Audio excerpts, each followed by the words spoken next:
Alright, so I'm gonna start my descent. Picture ko lang muna. Alright, okay. Yan, okay. Okay. Alright.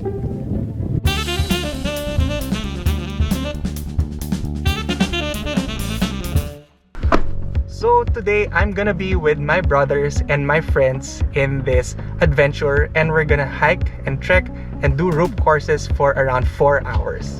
So we are now driving towards Masungi Georeserve, and it's a very nice road here. You can see a lot of trees and zigzag roads. The cost per person at Masungi is 1,500 pesos per person on a weekday and 1,800 pesos per person on a weekend. And I will just put down here the link to their website so you can see what's in there, and you can also read all of the descriptions and the different options that you have for Masungi Georeserve. So this is called Marilaque Highway, and again it stands for Marikina, Rizal, Laguna, and Quezon. These are different places here in the Philippines, and this road is actually formerly known as part of Marcos Highway.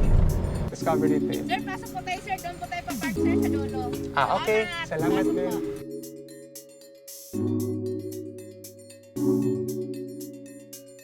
So we just arrived here at the parking of Masungi Georeserve, and it's drizzling a little bit, but I see the sun as well. So hopefully it's gonna be nice weather for the whole day, because this activity is actually rain or shine.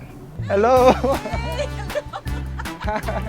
So these are my early birds. So for the meantime, I'll just apply my sunblock because you see the sun, it's scorching hot.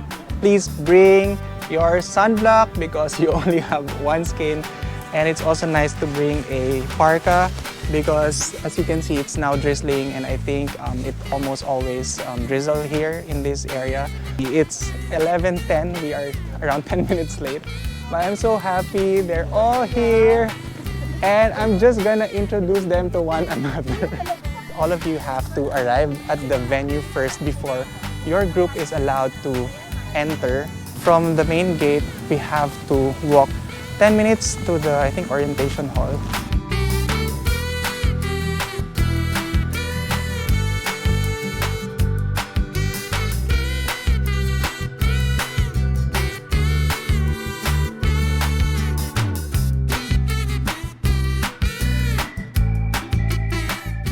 We haven't started the main hike, and it's already proving a little bit challenging, and also because we are on top of a mountain, and you know, at high altitudes the air pressure is lower, or you know, the staff here are very warm and very polite.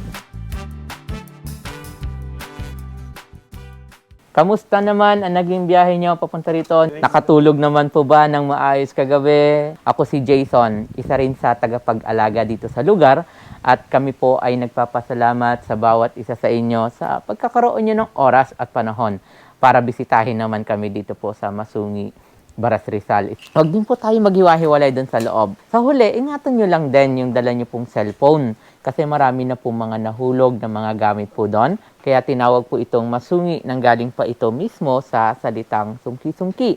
Kung papansinin at pagmamasdan natin po yung mga bato na yan, parang ngipin na hindi po pantay-pantay. Nagsimula kami na ito ay maalagaan at maproteksyonan noong taon pa po ng 1996. Nagbukas kami sa publiko nitong December 2015. Ang dahilan po natin kung bakit tayo nagpapunta para po magpatuloy tayo dito po sa proteksyon ng lugar. Una, gagawin po natin, papanatilihin po natin maging malinis itong ating kapaligiran, kaya bawal po tayong magkalat. Yung pangalawa ay yung paninigarilyo. Nagbabawal din po dito yung pagpitas ng mga bulaklak, pagsusulat sa mga bato o pagpapakain po sa mga hayop. Yung pang-apat po, okay lang tayo na magkwentuhan, pero ang hindi po natin dapat gawin yung pagsigaw o pagtawa ng sobrang lakas.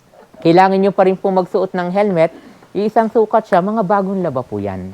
Tubig at banyo, tanging dito lamang po kayo makakagamit. Sa loob, wala na po doon. Ang susunod yung banyo, doon na po uli sa dulo ng trail na kung saan doon po namin ibibigay sa inyo ang inyong light complimentary snack. At bukod doon sa amin, pinagbabawal pa rin po dito yung pagbibigay po ng tip. Okay, so we're gonna start our hike. It's 11:55 and here's our guide, Paolo. So he will take us through the whole course for today. Let's go!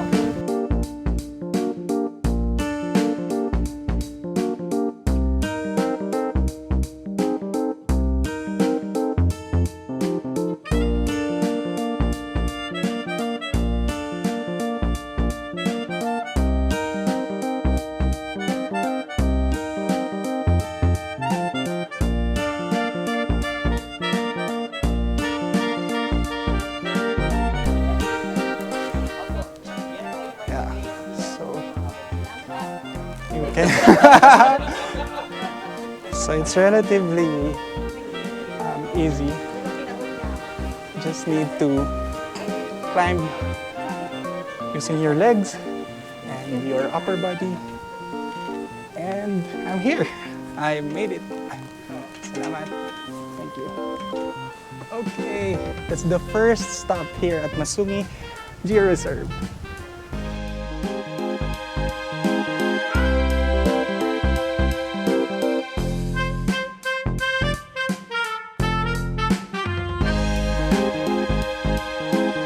So we finished our first stop called Lambat, and it's relatively easy for my fit friends. Wow. Oh, okay. This is the very famous Sapot ni Rick, and there's a lot of photos and videos taken from this point, and it's a very nice point. I think you can also see the landscape. It's very beautiful and it's very windy today. So we might not be able to fly our drone. Andito po tayo sa Sapot ni Rick. Si Kuya Rick po isa sa mga kasamahan po namin. Nung ginagawa pa po yung trail ay naamoy niya po yung bulaklak nito, yung wisteria po, at sinundan niya po at nakita niya po yung kagandahan po ng mga limestone sa ilalim. Ang mga kabel po na ginamit namin dyan ay sinisigurado po namin na yan po ay matitibay at yan din po ay kagaya rin po sa cable car at sa mga barko po. Sinisigurado namin hindi masisira po yung original na design po ng isang lugar. Ang tawag po doon ay biomimicry. At dito po pala matatanaw natin ang kabuuan ng Sierra Madre na mula Rizal po hanggang Cagayan. Alam naman po natin, pinababalita po sa mga TV na yung Sierra Madre rin po ay typhoon breaker po. Kung saan yung mga bagyo po nanggagaling sa Pasipiko ay pinipigil po nitong Sierra Madre mountain range po. Ayun po yung mapupunta natin, yung kulay green po yung bubong, yun po yung Patak, yung Tatay, si Nanay. At dito sa may bandang kanan, matatanaw po natin ang Laguna de Bay po. Oo nga. Ang pinakamalaking lawa sa buong Pilipinas. Okay, so we are now walking here in Sapot. I'll probably just let you see what's down there. So if you're scared of heights, you might be a little bit scared here. Okay. And now I'm here at the center of Sapot, and I'll just do a quick 360 so you can enjoy the view. Wow, it's a very nice view.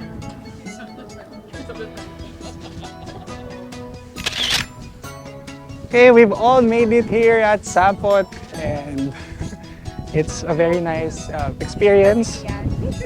Quite wobbly, but the view is amazing.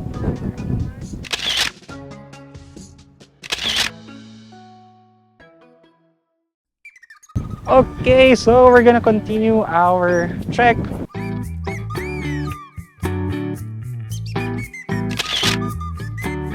We have to cross this hanging bridge here, and it's amazing.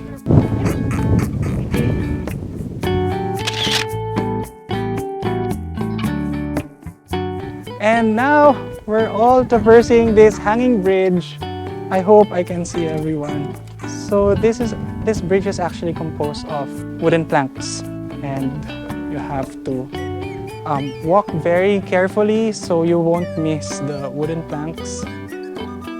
And of course it's hanging, so it's shaking a little bit, but it's a very nice experience as well. You can see very narrow passageways filled with pointed rocks and some trees and bamboos. The actual trail is very accessible because they made it in such a way that it's like a series of steps going up and going down. I'm not gonna say it's easy. It's accessible, and there are ropes where you can hold on to.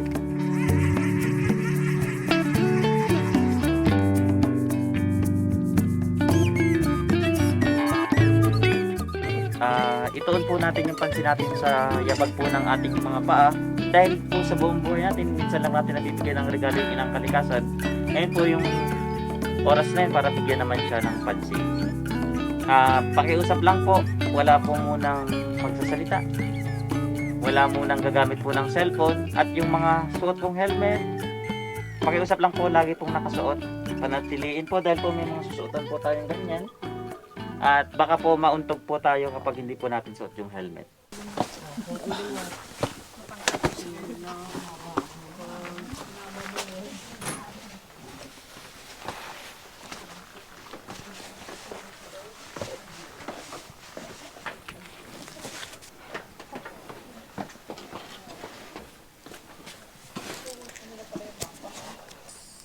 Sige.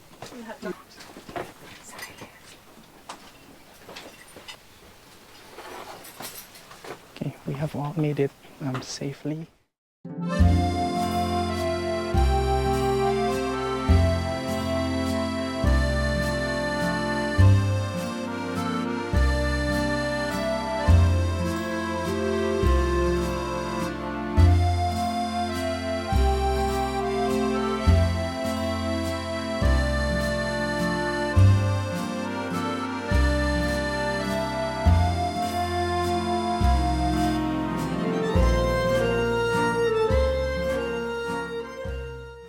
We are moving along the trail, and the weather is really nice. It's cool here inside the Georeserve, and it's also because it's filled with a lot of trees and plants.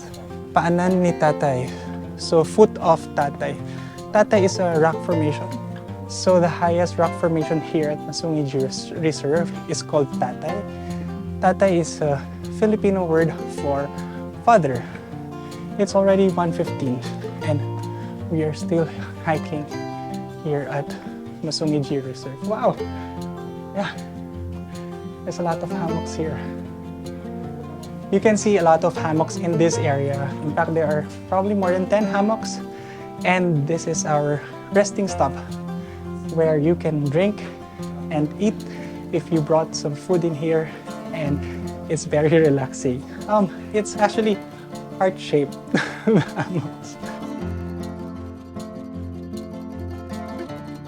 After the short rest, we are now continuing the trek again. It's 1:25 in the afternoon. There are a lot of narrow passageways, so if you are not very flexible, and if you're a very tall person, you might face some challenges on this trail.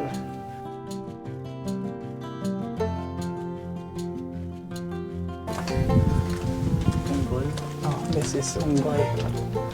Unggoy? Oh, okay. And you can see there's a monkey right there.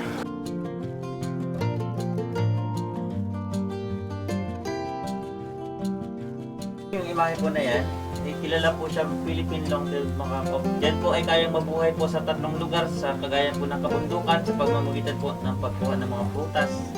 Marami rin po dito yan sa Masungi.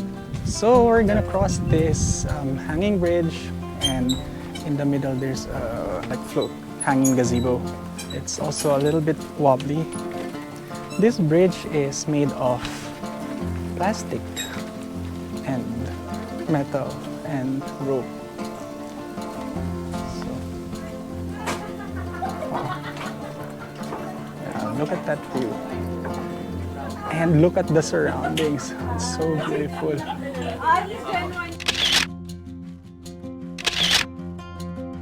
So we're now approaching Patak, and we were requested to keep quiet within this area. There. Okay, so I can see the sign Ditse, which I think is the sister. There. Hiking, going up, and thank you. Baka na, baka ma... Thank you. Alright. Oh, wow! Oh my God! Look at that. This is what we're gonna do later. So we're gonna go down this net and we're gonna go there. Alright, so I'm gonna start my descent. Picture pa lang muna. Alright, okay. Dito ang hawak? Sige.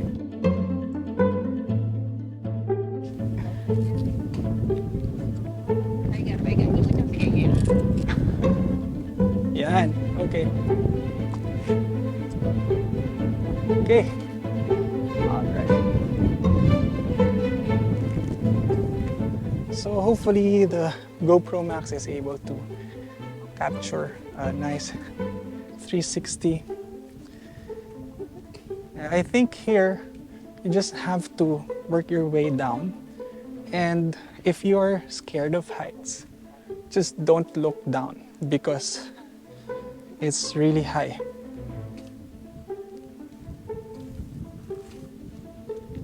Ah, wow. You will see an amazing view right there. And I'm almost done. This is the last stretch. And almost there. It's raining.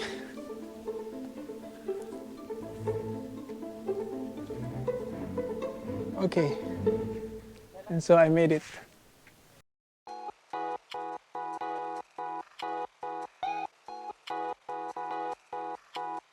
Alright, so I've made it and I'm now here. It's a very interesting obstacle. I call it an obstacle. It's called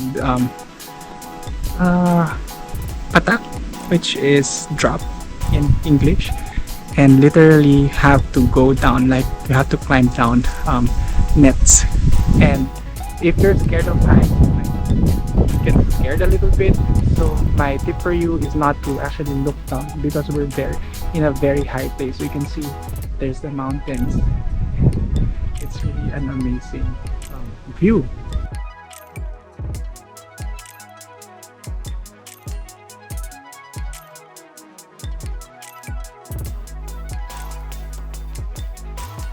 This is our tour guide, and we're now walking down. So we're gonna lie down the net. Alright, so we just finished a nice shot, and now we have to... Our tour guide is very good at directing for the photos. They're probably very used to this like Instagrammable photos here. Yeah. That's the whole crew. And this is what they call Duyan or Hammock, as you can see a while ago. You should come if ever you have the opportunity to come here in the Philippines and you're feeling adventurous. You just book a slot here at Masungi Georeserve and it's worth it. We're now here at the final descent.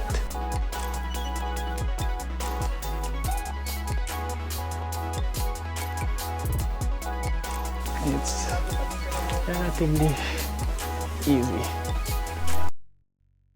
we just entered Yungib ni Ruben, or Ruben's cave, and it's gonna be maybe pitch black in a little while. It's dark.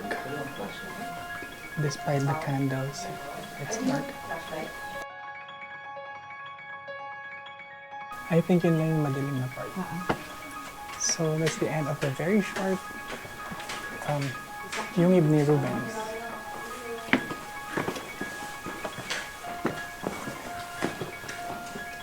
Oh wow.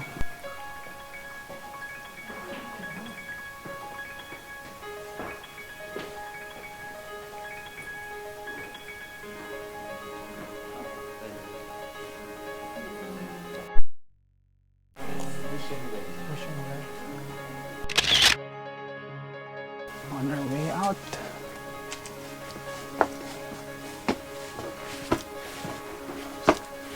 It's a little bit tight, but it's manageable. And here is another very tight spot.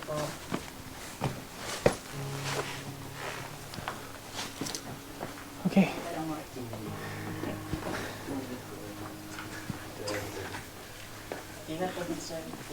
Thank you.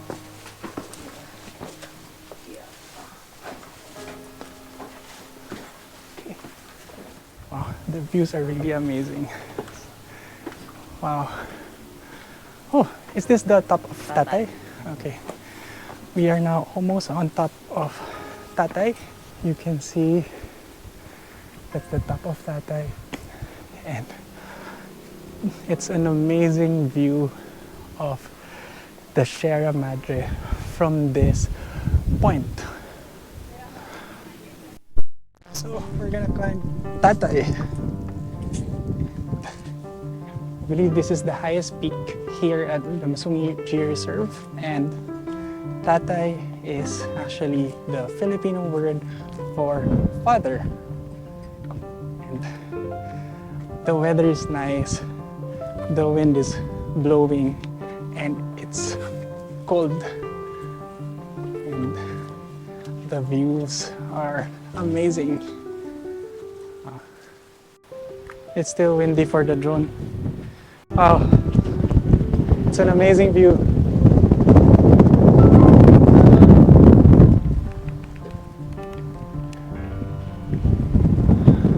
We are currently at the peak of Tatay, and I'll turn the camera so you can see Nanay, and we're gonna go there after this.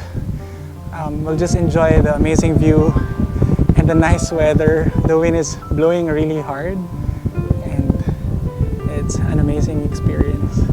You can see the Sierra Madre, beautiful mountain range, and the clouds are pretty low. There's probably fog there, and the view is just amazing.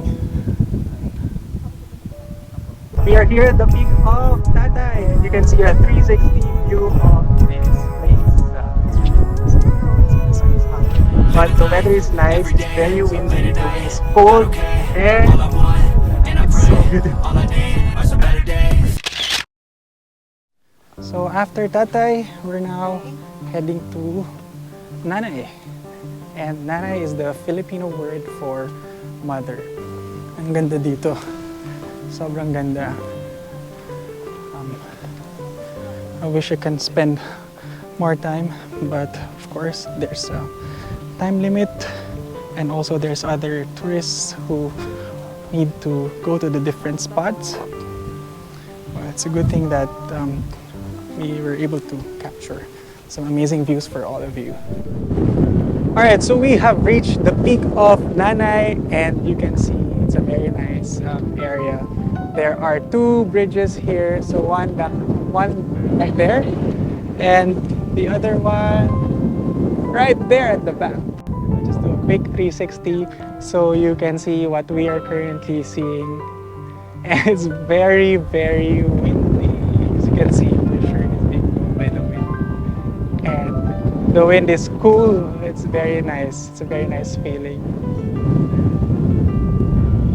We just finished a photo shoot from that bridge And our tour guide was actually across the other bridge, so it's gonna be a very nice photo, which I will show you here.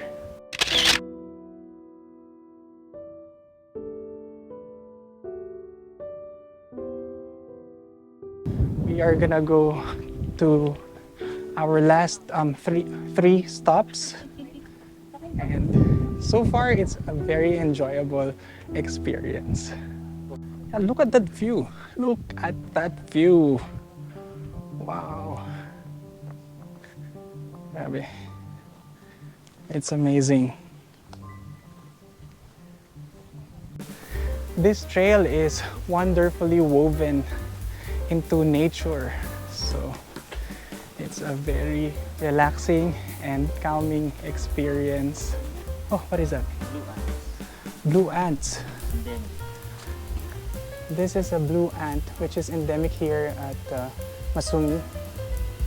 There. Wow. It's the first time I've seen this ant. Yeah. Wow. Okay. So our tour guide said that we need to step along the middle part of the bridge. It's very wobbly, and you can see it's shaking right now. Maybe there's how many people here already? Maybe 5, 6. And it's very difficult to balance. Yeah. You can also hold the handrails. Oops, there are cable handrails here, which you can hold on to keep you more stable. Okay, well, maybe I have to hold na. Alright, so because there's a lot of people in the bridge, is swinging very wildly. Okay. And this bridge is actually made of plastic with metal cables underneath. Alright. We're all here.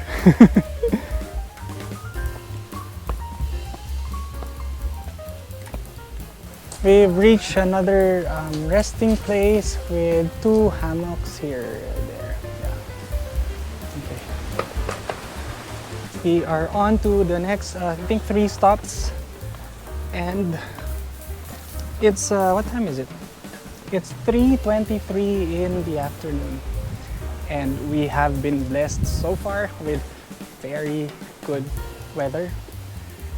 Sometimes there's drizzling rain, but most of the time it's actually sunny, which is perfect for this kind of activity. All right, we're here at Bayawak. Oh wow, okay. Wait, it's actually going down. Wow, it's a very steep descent right there. Ganyan po yung pababa ang gaya niya. Okay, yung parang kanina.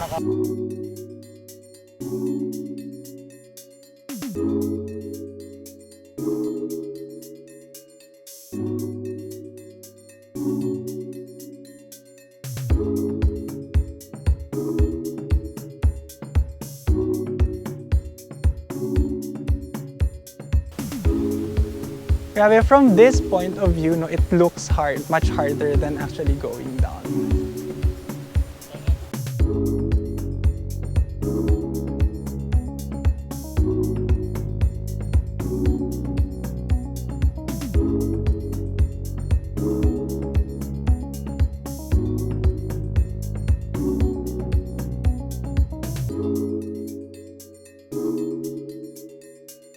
Yes, we all made it safely here down Bayawak. It's a very nice feeling to finish. 3:46 in the afternoon, and okay, I think we're gonna part ways with our tour guide, and he will just point us how to go to the exit point. Dito po tayo.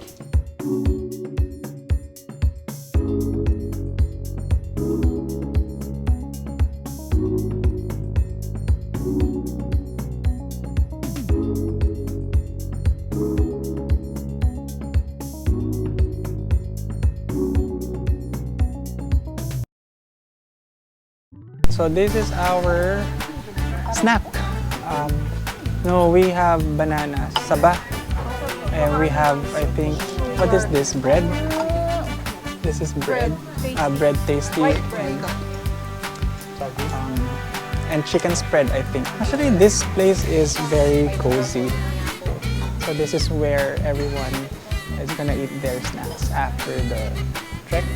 It's 4:18. We are going towards the exit, and we all had a marvelous time here at Masungi Georeserve.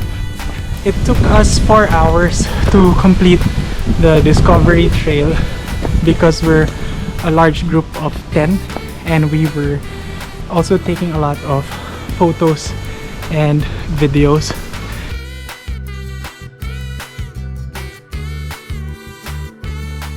This is the way going to the exit, and it's like the python is swallowing you whole. Wow. Okay. And that's the view up there.